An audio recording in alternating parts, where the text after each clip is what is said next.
welcome to Always Be Connecting. My name is Lindsay Houston, and today we're really excited in the studio because we have got the guys from RØDE here, and we are road testing a really special new piece of kit. So Tristan Salter, the Senior Product Manager of RØDE. Yeah. Thank you so much for coming down. Thanks for choosing to come to our studio. More than welcome. No, I'm excited to be here and to be putting the product through its paces. Yeah. So explain to us what it is. What are we looking at here? So it's a very exciting time for RØDE. Basically, this is the first entry into professional video that RØDE has actually been making. So we've always been a audio for video brand. We've been extremely successful in that category. And so it was an obvious kind of adjacency for us to look at the success that we've had from a lot of our audio products and then translate that into the video workflow with a very exciting and unique offering. So, And that's good for us because we have long worked with video and audio very separately. Different brands, siloed industries, and we've been the ones trying to hook them up with different wires and whatnot. So this unit is going to do all the things that we've been wanting to do. Yeah, so that's a huge part of the product is that audio is not an afterthought for the RØDECaster video. It is a professional video switcher with a RØDECaster Pro 2 built into it. So we've basically a few years ago, we revolutionized the podcasting industry by releasing a console that was specific to podcasting.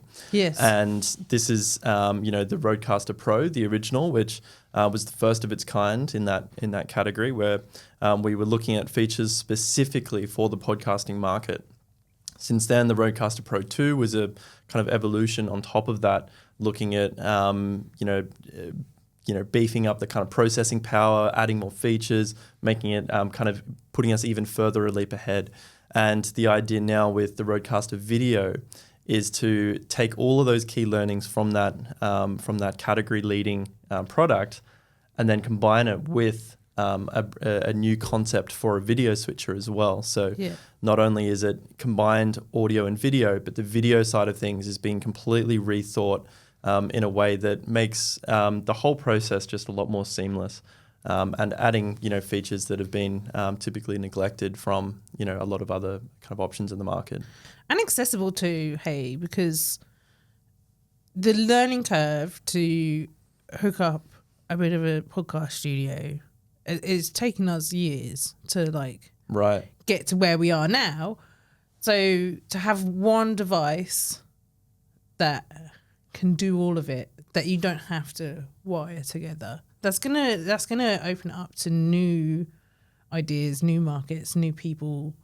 Absolutely. This is the RØDECaster Video is for everyone. So we really had to kind of hold back on a lot of kind of, a button here, a button there, a button specific for this, try and really pare it back to the absolute necessities and then make it as flexible as possible so that it can fit into as many environments as possible without it seeming intimidating. Like it's a piece of gear that you pick up, it feels solid, it feels reliable, and it feels flexible, but then there's nothing scary about it.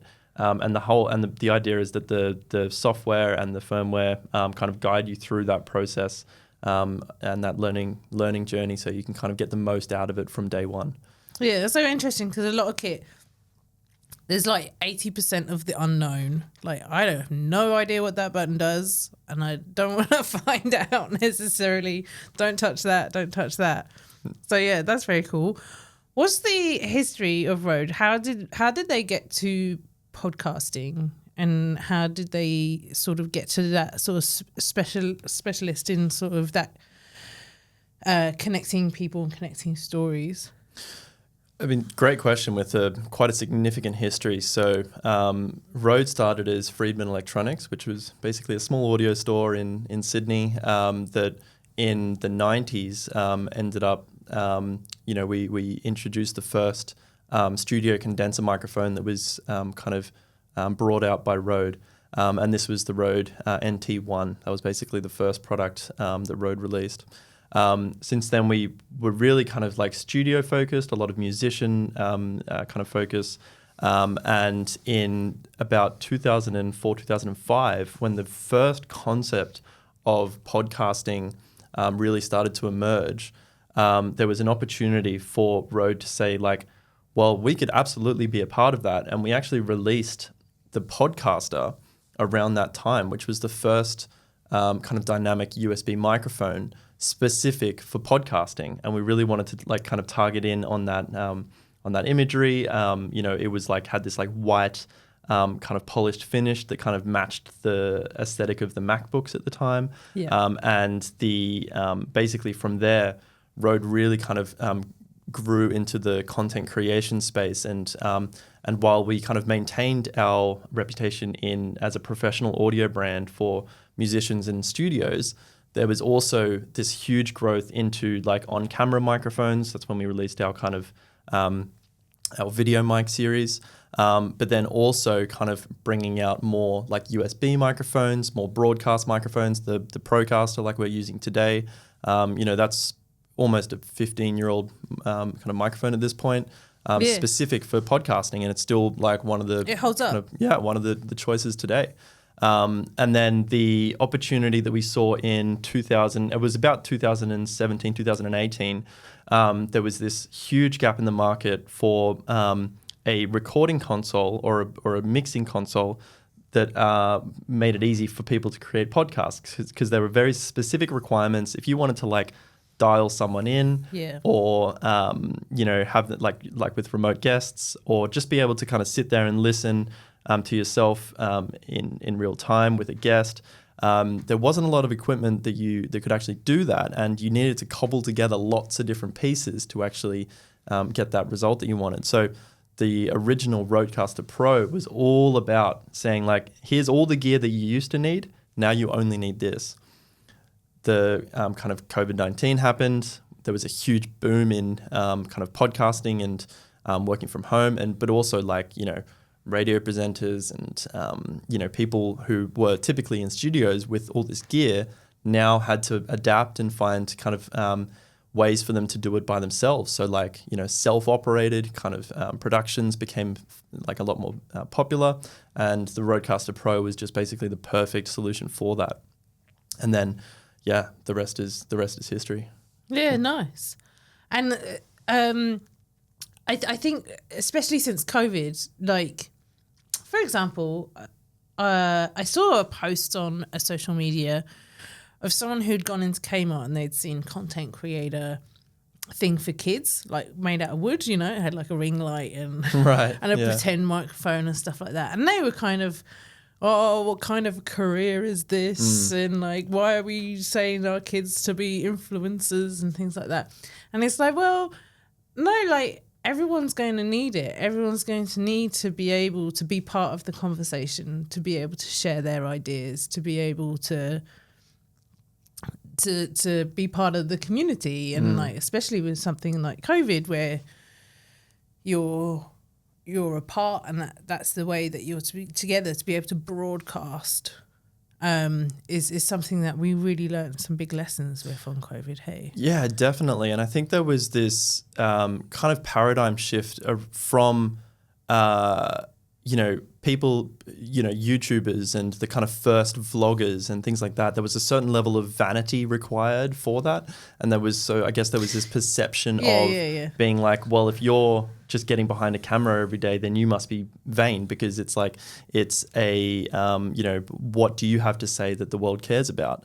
And if you truly believe that, then that's there's almost this kind of tall poppy syndrome kind of, consequence. I think that has really started to disappear, and I think especially with the vast adoption of like short form, where or even just the rise in just all kinds of content. It's not just short form or long form, or it basically branches across almost every industry. There's influencers in every category that you could possibly think of. There are, arborists up trees filming themselves, making content for, there are podcasts just about on every topic you could possibly imagine. It's no longer about I have something that the whole world needs to see. It's like I have a specific story, and if you're interested, you can chime in. And that's, I think, the accessibility of technology, the kind of like, the improvement or the kind of technological advances, making everything more accessible has been been a huge part of that. Yeah. But then I think just culturally, there's just a lot more of an acceptance to this being like, this is part of our kind of Western, culture in particular now. I think that's it's a very valid point. And I think COVID definitely had a big part to play in that, when everyone was siloed off. And you do a lot of different mics. So your little square mics are quite well known in videos that you see on social media. What are people using, and how are you seeing your customers use your products in interesting ways? It's very interesting, and you often just cannot predict the way that products are going to be used. The Wireless Go that you're kind of referencing is a perfect example of that. It was the first of its kind to basically be a wireless belt pack that actually had a microphone built into it. So the microphone was the transmitter. And so you had this kind of micro transmitter kind of like that could be clipped on, could be kind of handed around. What we absolutely didn't expect, and that we've kind of lent into, is this idea that, well, this is now a symbol of content creation, this idea of like a tiny little wireless microphone. Yeah. And it's not just being clipped onto shirts and kind of worn like that, like we originally intended. It's being used as like an interview mic. Yeah. People are just holding them and putting them in front of strangers' faces on the streets. And so, we lean into that with we provided accessories to kind of make that more, a bit nicer. Yeah. We've recently released the Interview Pro, which is specifically a kind of interview style microphone based on that platform technology. Yeah. And then it's just it's an ecosystem that we're kind of leaning into. So for instance, the Rodecaster video that we're testing today has two wireless receivers built into it. So we could be sitting here with wireless microphones on, as opposed to having microphones in front of, which is a certain aesthetic that might be desired in a kind of, more casual studio environment. So because before that, it was lavalier. Can you say it? Lavalier mics. Lavalier lav or mics. Yeah, lav mics. and they're delicate, look easy to break, very expensive. Awkward feeding it through someone's shirt. It's like you're sitting here doing this, and you're like, I'm not touching you. Sure. So this piece of kit is affordable, easy to use, easy to set up. Yep. Sounds good. It's sounds good. It needed to leverage the the RØDE reputation of being affordable products that genuinely are broadcast quality. You can we've had the BBC use these products. We've had some of the biggest radio stations in the US and around the world using these products, and it's because the convenience, the trade-off is just you can't deny it. Just the ability to just go clip it on, away you go, guaranteed good audio. And we kind of lent further into that. We put internal recording onto these microphones as well, so you don't actually need to be wirelessly transmitting them. So if someone walks off and you want to try and capture all of that audio, there's no risk of kind of dropping out and things like that. You're guaranteed to have that audio recorded. So this is a category that we are going to continue investing in, and looking at new ways to kind of solve the problems of as content creation changes. Who knows what's next? We'll be there. So who knows what's next? Hey, that's exciting because I think 2 years ago we ditched the headphones, because before, when you did a podcast, you'd very much need to monitor if you were on mic. So if you're on mic, you're like this, and then if you're off mic, like this. you were like that. So you could very much tell the difference in the recording. And we found that we were good enough in instructing people to sort of stay on mic and good enough to like change the things that we didn't need the headphones anymore. But the idea that, you know, because it takes up, if you're doing a video podcast, it takes up space where you want to be looking at somebody's face. It doesn't want to be like covered in black here and covered in black here, you know. So like the idea that we can possibly ditch these if this thing does. Well, yeah, exactly. I mean, it's a kind of use case that I would definitely recommend. Like That's you could kind of give clients the option. Hey, do you like the aesthetic of broadcast mics, or do you like the aesthetic of being a bit more relaxed? Have you could. The great thing about the wireless Goes, for instance, is that you still have the option to use a lapel mic or like a lav.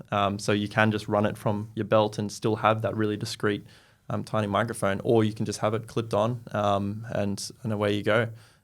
So there are those options. And then, but we still want to, for some people, that aesthetic of having the headphones and being the full kind of radio DJ, like that's, still completely valid. And, the Rodecaster Video, has that capability as well. So. Yeah, amazing. And what other sort of fun ways do your customers use? Oh yeah, any other products? Oh, well, I mean, in terms of the interesting thing about the Rodecaster Video is that while it is very much centered around our core audience of for like podcasters and things like that, is that it's perfectly suitable for like live events and kind of conference systems and things like that. Sure. So, AGM meetings with businesses where you have all the kind of yearly report videos all lined up. You can trigger them from the device. Whether you want to have a separate audio console kind of running the full desk and just running a stereo line input, because we have the professional audio connectivity on the Rodecaster Video, it's simple enough to just bring in like a balanced line input. So, sure.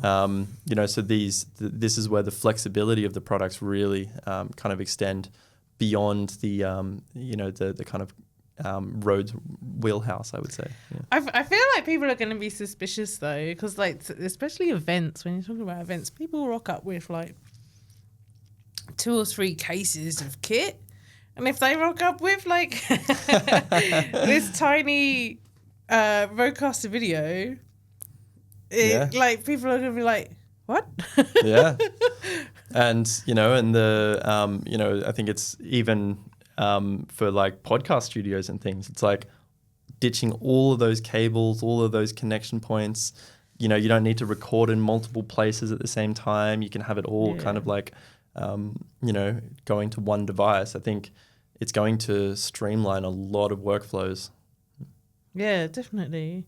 And what we sort of touched on the future a little bit. What can you say about the future? Where do you want content creation to go? I think it's very interesting, and I think content creation really is still in its infancy. When you think about the kind of history of like broadcast and you could kind of consider that kind of content, but when you think about content creation being accessible to anyone, it's not just for the professionals anymore. If you kind of look at that as a concept, that's still quite young. We're only talking about the last, 10 years maybe as something that's really ubiquitous, as like it being like a household name. Yeah. I think we'll actually in my opinion, we'll start seeing like trends come back into like almost like fashion around the way the content is made. So it'll like in 10 years time, it'll probably be cool to be making content like it was, in the late teens, or like, long form podcasting may go kind of like out of fashion, then come back into fashion. I think that will kind of happen around the kind of technology available at the time. So this is where I think you're going to have to move into quite drastic new technology regions with like, when, VR becomes something that's like like more widely accessible than it currently is, where you don't need to be wearing like huge bulky like glasses. Yeah. If that is kind of like if there is a moment in time where that becomes accessible to the wider public, then I think content creation will follow. So I think there is going to be an element of following technological advancements, but I think the way that people kind of consume content as well, I think it again will potentially go through waves. I mean, we kind of saw. You're almost kind of seeing that with like social media, in that it kind of had this peak around everyone sharing everything about their lives, and then it really kind of like died off in terms of just the masses. And now, this is where I think platforms like Instagram became more popular than Facebook, in that it was just like it was almost like a trend that happened. I think short form content is probably going to be around for a while. I think our attention spans. Yeah. But yeah. Have you seen content like through business or through your own personal interests that's just like blown your mind and you're like, that's it, I've seen the future?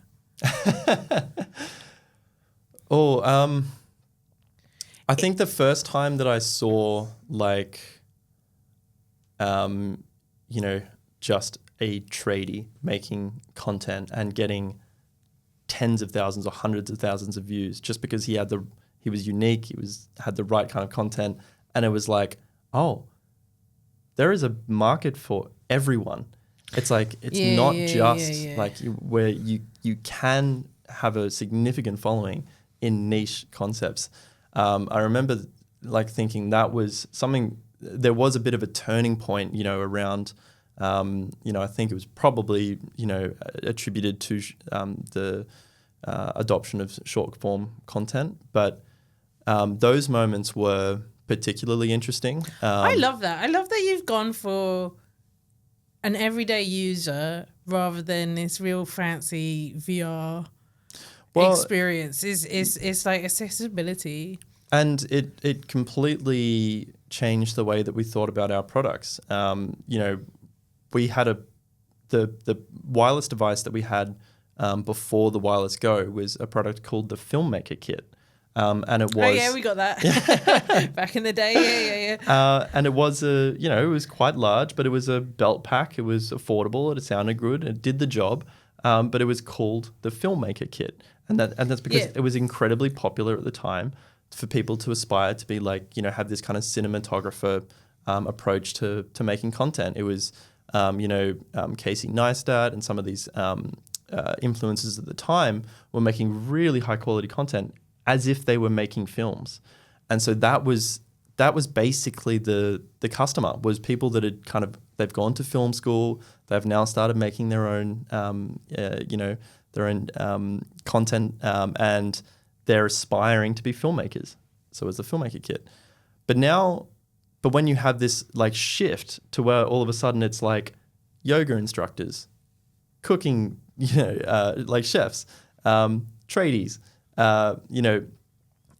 anything and anyone, people making content. Now you can't just like market towards the filmmakers. You have to. It's about marketing towards everyday people, and that was a relatively new shift.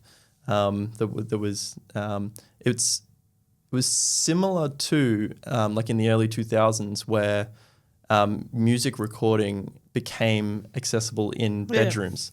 When Justin Bieber was discovered on YouTube. Yeah, exactly. And able to make like real, like music that could be played on the radio was being produced in bedrooms, which was, huge. And RØDE was, in the right place at the right time with products to kind of help facilitate that.